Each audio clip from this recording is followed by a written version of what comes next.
Conference expansion still in the news at this point. Lots of rumors, very little news, to be quite honest. The Big 12 is not allowing that to slow things down. However, we just got the list of the preseason rankings of the conference. We're going to put the Big 12 in focus and maybe touch a little bit upon what is happening in terms of the rumors. All of that and more after this open.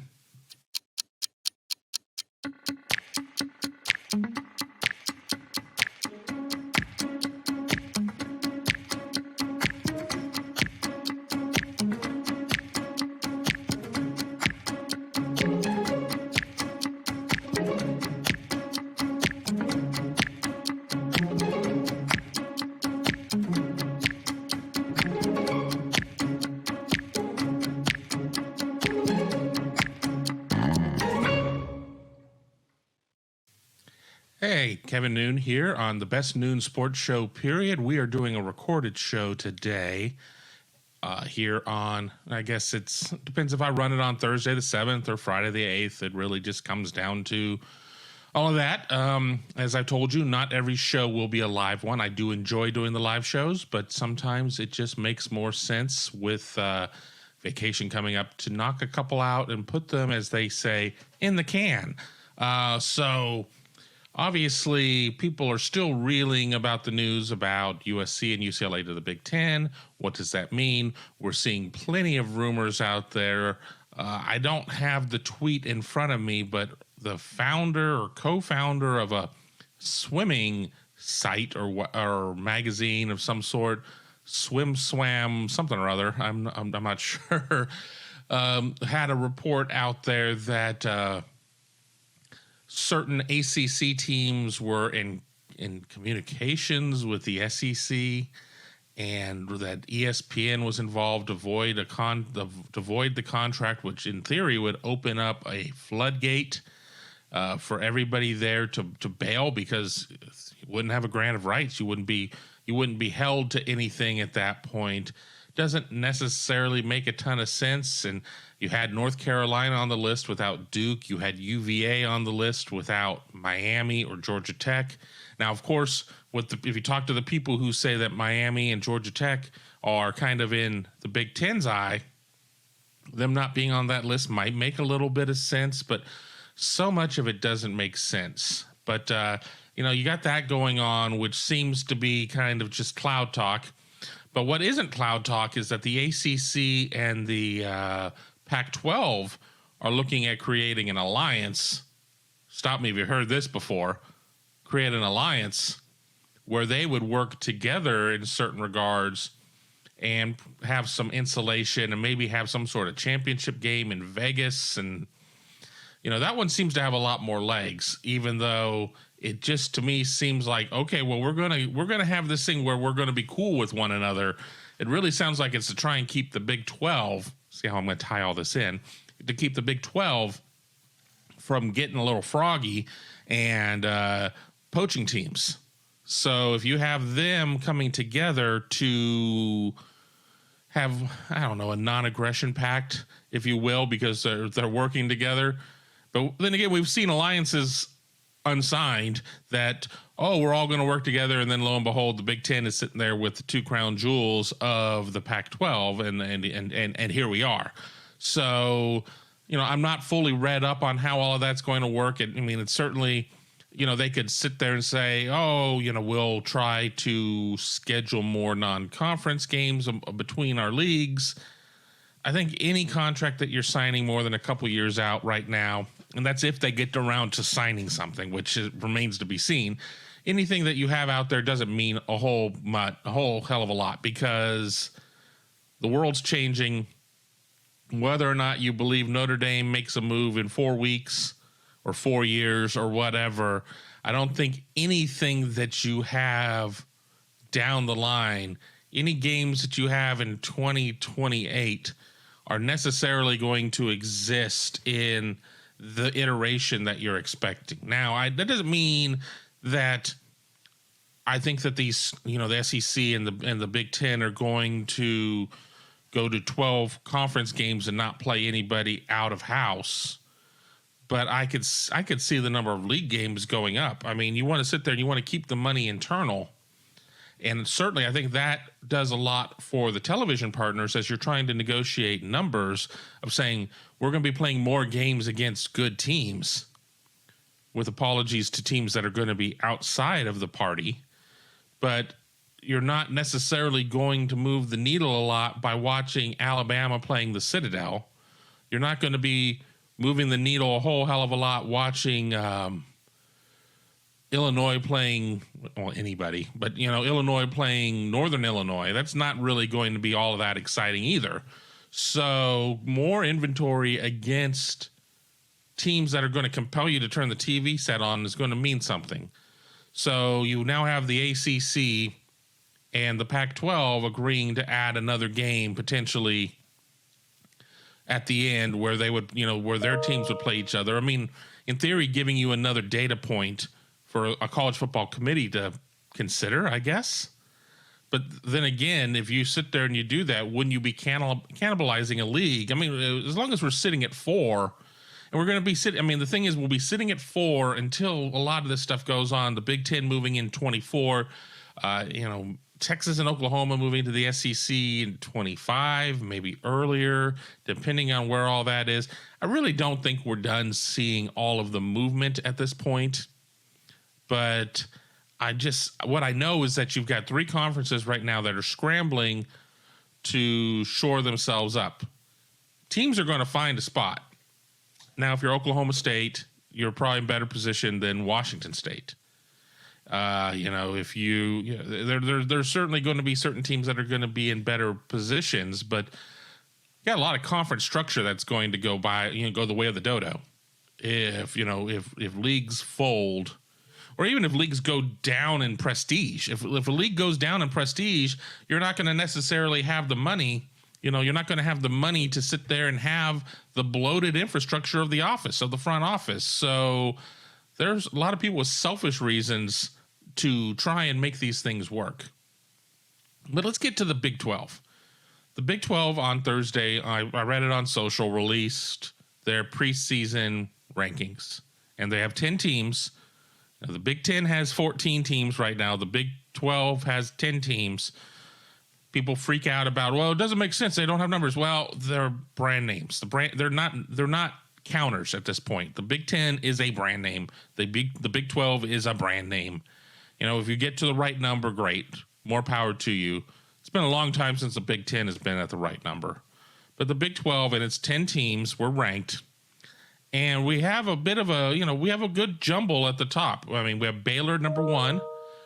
We have Oklahoma number 2. Oklahoma State number 3. Texas number 4. And K-State number 5. Then we have the bottom 5, and there's a pretty sizable gap between the top 5 and the bottom 5. The top 5 are all within about 100 points, and then there's about 80 points from 5 to 6. We got Iowa State 6, TCU 7, WVU 8, Texas Tech 9, and Kansas 10. Now, Iowa State is the only team in the bottom 5 that has a first place vote. They have a first place vote, while K-State, who's at 5, doesn't have any. Baylor has 17, Oklahoma has 12, Oklahoma has 9, Texas has 2. Now, I probably should have made graphics. I'm sorry that I didn't. I kind of put this show together at the last second. I was thinking about going live tomorrow, but I've got other programming I've got to do live as well. Of course, over on the Big Me Kickoff channel, more Ohio State specific type things. So we're doing this one kind of on the fly. 11-point difference between Baylor and Oklahoma, meaning it's pretty much a dead heat between them. And then from 2 to 3 from Oklahoma to Oklahoma State is a 12-point difference. And then from Oklahoma State to Texas, it's 53 points.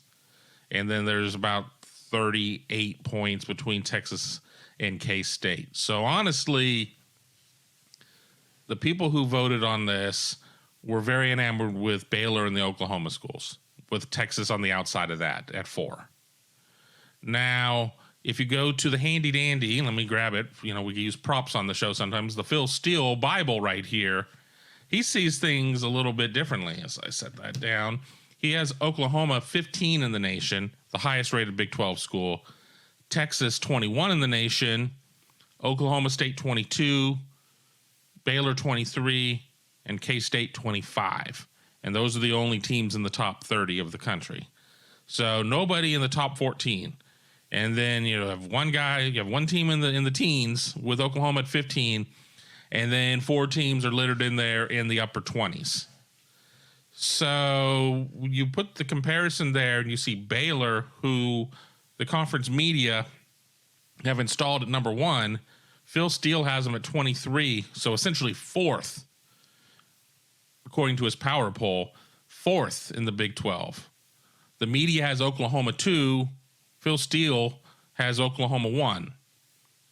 The media has Oklahoma State 3, and Phil Steele has Oklahoma 3. So that one works out. And then we have Texas, we have Texas 4 with the media. He has them 2. And then we have K-State 5, and he has K-State 5. So, there's a little bit of movement here. There's a little bit of movement there. And there can be people be like, all right, well, I don't really remember what the Big 12 looked like last year. I mean, it feels like it was, at least to me, it feels like it was 3 years ago. I mean, the off season always gets to be really long. As those who follow the show know, I'm going on vacation this next week. I will try to have a little content ready for you guys. I may even do a show from Jamaica. We'll see. Once I get back from vacation, I really dive into the season. I really dive into preparations, and everything starts to come back to me. But those who don't remember, Oklahoma State won the Big 12, 8-1. Then you had Baylor and OU tied at 7-2. Iowa State was clear 4th at 5-4. Then you had K-State and WVU finishing at 4-5. Then you had a group of teams at 3-6 with Texas, TCU, and Texas Tech. And then, of course, you had Kansas. Oh, Kansas. You mean well. 1-8.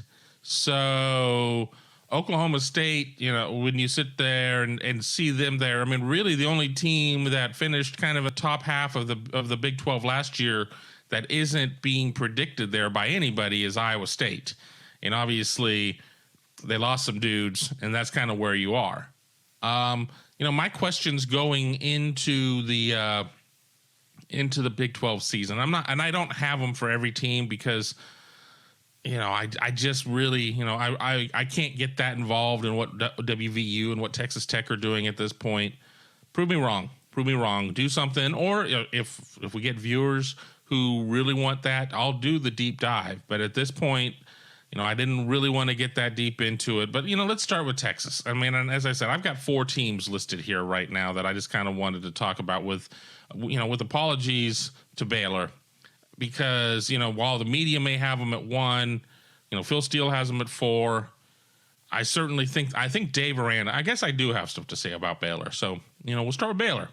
I think Dave Aranda is probably the best coach that nobody's talking about right now.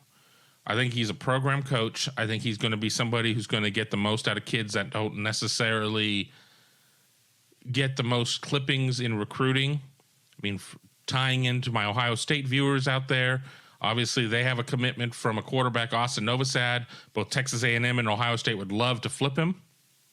So, it's not like that they're recruiting at the lowest of levels, but you don't see Ohio State recruit against Baylor a lot.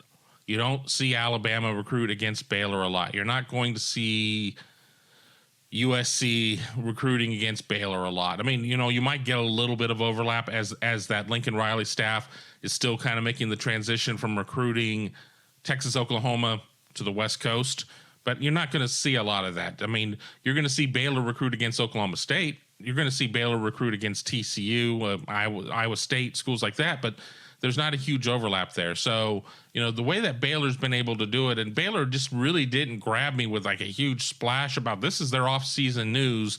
This is why I need to pay attention to them. These other teams, on the other hand, there is reason to do that. And we can start with Texas. And, we know what the known quantity is at certain positions at Texas. Bijan Robinson at running back, one of the best backs in the nation, bar none. I mean, I don't even have to sit there and try and convince you. And if you don't believe it, then that's fine. That's on you. I happen to believe that Bijan Robinson is one of the best backs in the country. Receiver Xavier Worthy, I think, is really good. Is he Jackson Smith and Jigba? No, I don't think he's JSN, but I mean, I think he's really good. I think he's going to be one of the better, if not the top receiver in the conference. But who's going to be delivering the ball to him? Is it going to be first year in the program, second year in college football, Quinn Ewers? Is it going to be Hudson Card? I mean, where are they going to go at the quarterback position? Do you have to make promises to get Quinn Ewers to come home? He's from South Lake Carroll High School, which is an affluent suburb of Dallas. You know, you sit there, Hudson Card is right out of Austin. I mean, you know, he's a local guy too. It's not like anybody has necessarily a significant geography preference to them. But in order to bring Quinn Ewers home, did you have to make him promises? You're going to have people who are going to be like, no promises are ever made. Oh, there's a lot of times where it's, nothing happened. But, you know, if Quinn Ewers trots out there game one, I mean, you know, you're going to have to wonder. I mean, Quinn Ewers is a fantastic talent. And I know there are a lot of Ohio State fans out there that are very sour on him, felt that he played Ohio State.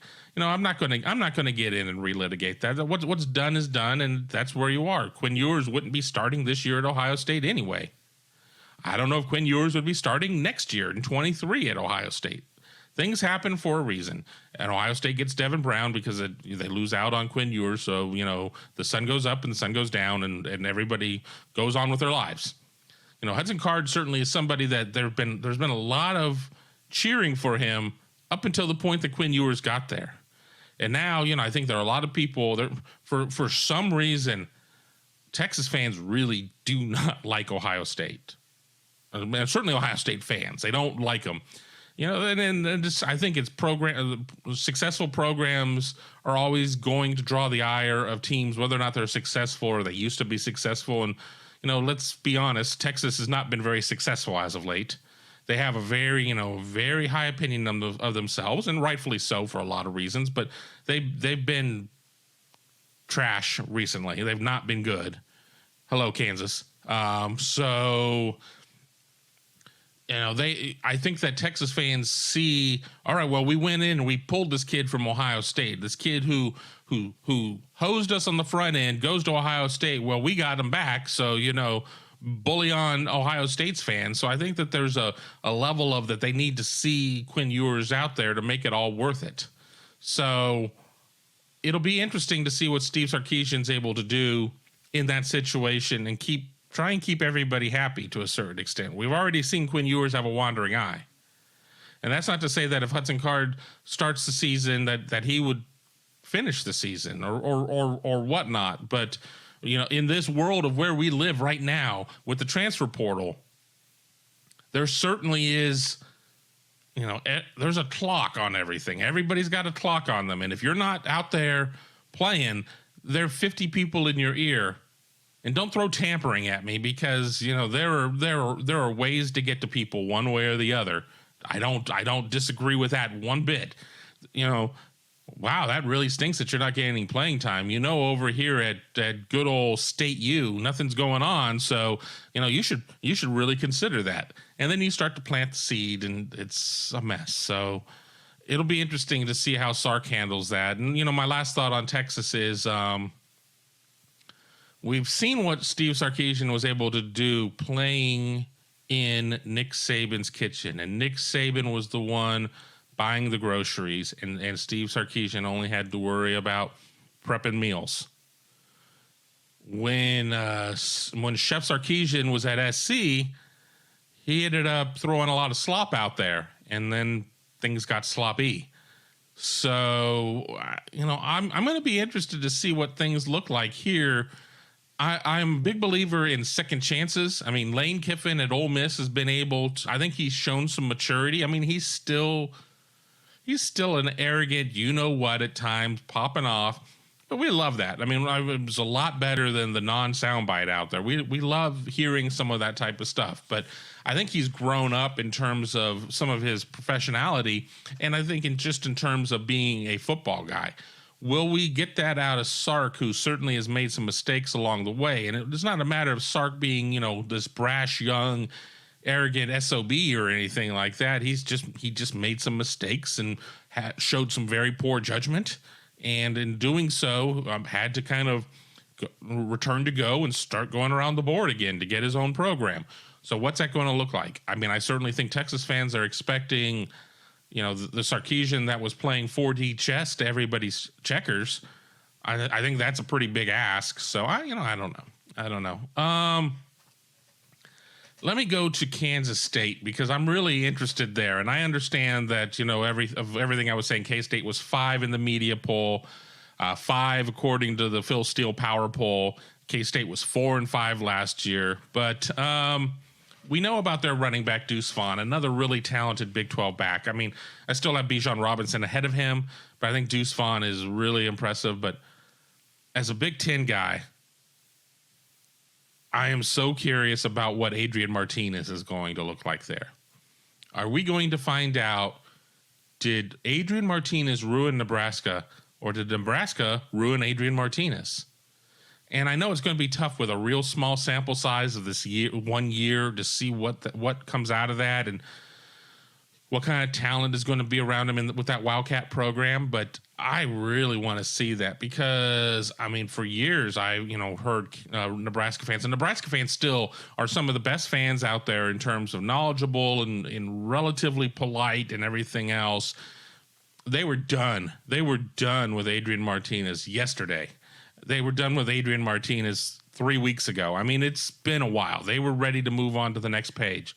He doesn't travel that far away to go to Manhattan, Kansas to sign with the Wildcats through the transfer portal. What is that going to look like? What is he going to be able to do in a Big 12 where maybe it's just not as physical of a league?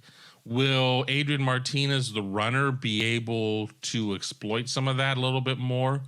Will Kansas State, a different coaching staff, sit there and say, we're not bringing Adrian Martinez in to run half the time. We're bringing Adrian Martinez in to pass 80% of the time and run when necessary. So that's one that I'm going to be really interested in seeing. And I think that if Adrian Martinez, if the answer is Nebraska ruined Adrian Martinez, and Adrian Martinez has kind of got this rebirth at K-State, 5 could be a little low for them. So I'll be curious to see what that ends up looking like. Oklahoma, they're the team that has the most recognition right now in terms of what people think of the conference, just because they're Oklahoma. And even though they're number 2 in the media poll, but number 1 in Phil Steele's Power Poll, I think that's where a lot of eyes are going to be drawn, just based on people still thinking that Texas isn't back. We're back. So you go with Dylan Gabriel at quarterback. You've got Spencer Rattler at USC East, South Carolina. You got Caleb Williams at USC West, the real USC. So what does Dylan Gabriel look like there? What does this Oklahoma team look like with some pretty widespread turnover? What does what do the Sooners look like? What is Brett Venables, somebody who we've talked a long time about, Venables not leaving Clemson, Oklahoma obviously was a job that made sense, but is he just truly going to be somebody who's an assistant coach, as a coordinator? How is he going to translate to being a head coach? This isn't necessarily a case of a head coach leaves and they promote somebody from within and that there's this program continuity. Venables hasn't been there in a long time. He doesn't know where to get a burger in town. He doesn't know. I mean, he doesn't know what he doesn't know. So, you're having some pretty wholesale changes. Now, once again, and I go to what I know. I know Ohio State. I mean, I think Ohio State fans are snickering about Alex Grinch following Lincoln Riley out to USC. So you're going a little bit of a different route there in terms of, your coordinators and everything else. I think so much of it's a quarterback-driven league. I think if Dylan Gabriel is able to step in, we remember what Caleb Williams coming in relief of Spencer Rattler looked like last year. Do you have somebody who has the summer to go through things? Do you have him come in and just kind of take to it like a fish to water? Or is Oklahoma left in a little bit more of tatters than anybody's talking about? I'm not sure. And then we stay within state and we head to Stillwater. And what does Oklahoma State look like without Jim Knowles, their defensive coordinator, who's now at Ohio State? I mean, obviously, Jim Knowles turned that Cowboy defense into one of the best in the nation. He's gone now.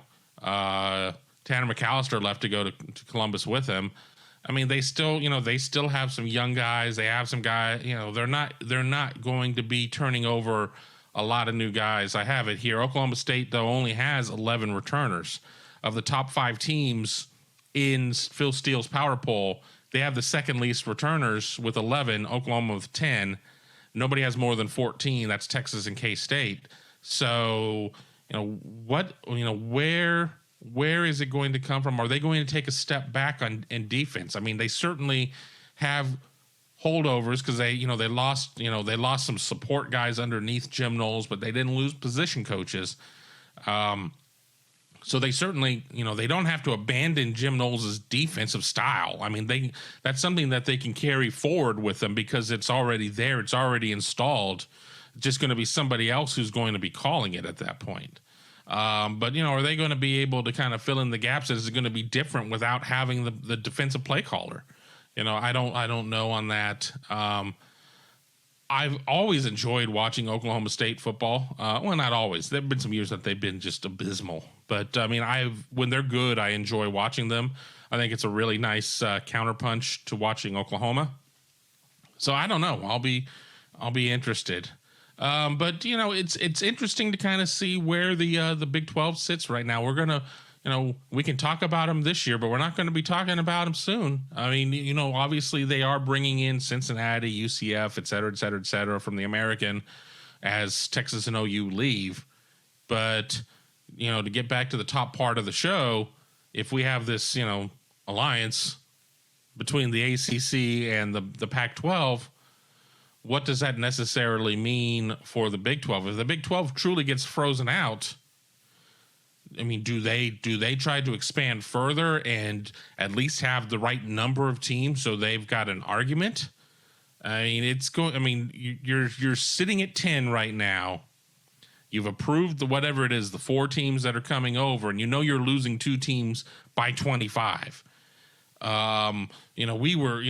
just a few days ago we were talking. I mean, maybe even less. We were talking about the Big 12 going and poaching XYZ Pac-12 teams, Colorado, Utah, the Arizona teams, etc. I mean, is this alliance going to be enough to head them off at the pass? Is it a smokescreen? Is it a message that that the Pac-12 is really trying to push out there to try and change the narrative? So much to talk about, and I'm going to have a lot of shows to talk about on all this. As more preseason conference rankings come out, we'll try to do some more individual shows. Again, as I've said, this is my general sports show. I try not to take as much of a one-team focus here. It can be tough where, a lot of my already existing subscribers are craving Ohio State news, but I'm hoping to open this channel up a little bit more and maybe attract a wider audience. We'll adjust as you see fit. So, be sure to let me know in the comments with, what your thoughts are on this show that was largely not about Ohio State. Subscribe to the channel, hit the bell so you don't miss any content as it comes out, and we'll continue to roll these out. Programming note, I, again, am on vacation next week. I will be in Jamaica, hopefully not getting too sunburnt. But we'll see. But I'm going to try and do at least one show, either record one before I head down there or maybe do one down there one morning by the pool. We shall see. I promise if I do that, I'll wear a shirt. We're not going shirtless. We don't feel good enough about ourselves to go shirtless. But until then, I want to thank you for watching. We'll talk to you very soon, and be well.